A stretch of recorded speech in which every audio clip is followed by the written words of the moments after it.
पूनम घर में अपने बेटे बहू के साथ रहती थी।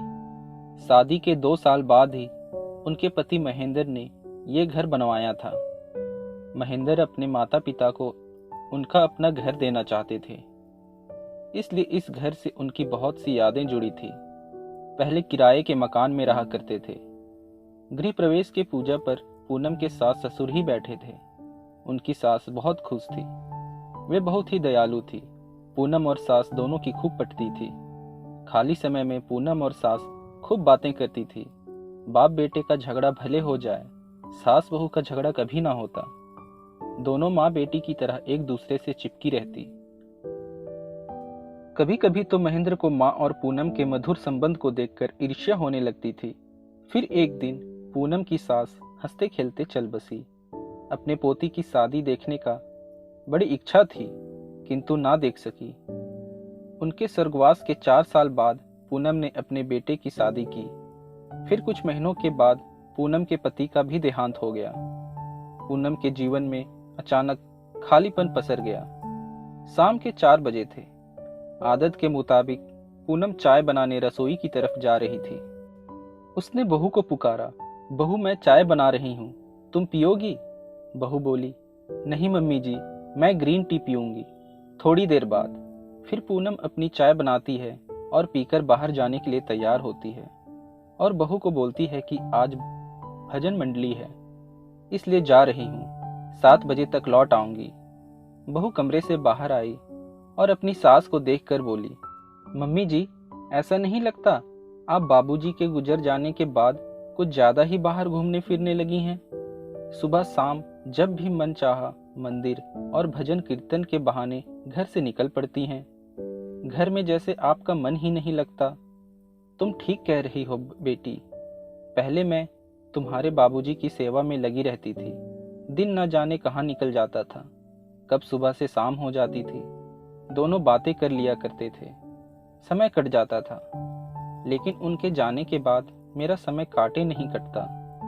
बेटा काम पर चला जाता है, बच्चे स्कूल जाते हैं, फिर ट्यूशन से आकर खा पीकर सो जाते हैं। तुम अपने कमरे में रहती हो, ना साथ खाती हो ना साथ बैठती हो। अब तुम ही बताओ मैं क्या करूं? मेरा समय काटे नहीं कटता। इसी कारण मैं कभी मंदिर चली जाती हूँ, कभी हम उम्र महिलाओं के साथ पार्क में जा बैठती हूँ। इसलिए मैं मोहल्ले की भजन मंडली ज्वाइन कर ली है, थोड़ा मन लगा रहेगा। सुनकर बहू कुछ नहीं बोली। मम्मी जी की बातों से उसे एक भय सताने लगा। कहीं ऐसा तो नहीं मम्मी जी मोहल्ले की औरतों से उसकी चुगली करती फिरती हो। फिर एक शाम मम्मी जी जैसे ही पार्क जाने के लिए निकली, वो मम्मी जी के पीछे पीछे पार्क आ गई। नजर बचाकर पेड़ के पीछे छुपकर बैठ गई। मम्मी जी हमेशा की तरह अपनी मंत्रिमंडल संग बातें करने लगी। अचानक उनकी एक सहेली ने उनसे पूछा, पूनम बहन, आपकी बहू कैसी है? कभी आपके मुंह से उसके बारे में कुछ सुना नहीं। हम सब अक्सर बहू की कोई बात बुरी लगने से बातें कर लेते हैं, किंतु आपने कभी अपनी बहू के बारे में कुछ नहीं कहा। फिर पूनम बोली, दरअसल हमारे बीच सास बहू जैसा कुछ है ही नहीं। मैंने उसे बहू कभी माना ही नहीं, उसे सदा बेटी माना है। मेरी कोई बेटी नहीं है, इसलिए मैं उसे बेटी ही मानती हूँ।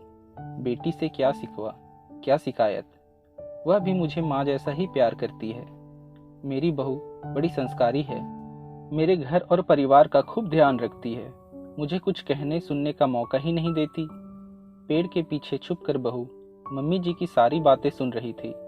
मम्मी जी की बातें सुन वह अवाक रह गई। वह तो कुछ और ही सोच रही थी। उसे बड़ी शर्मिंदगी महसूस हुई।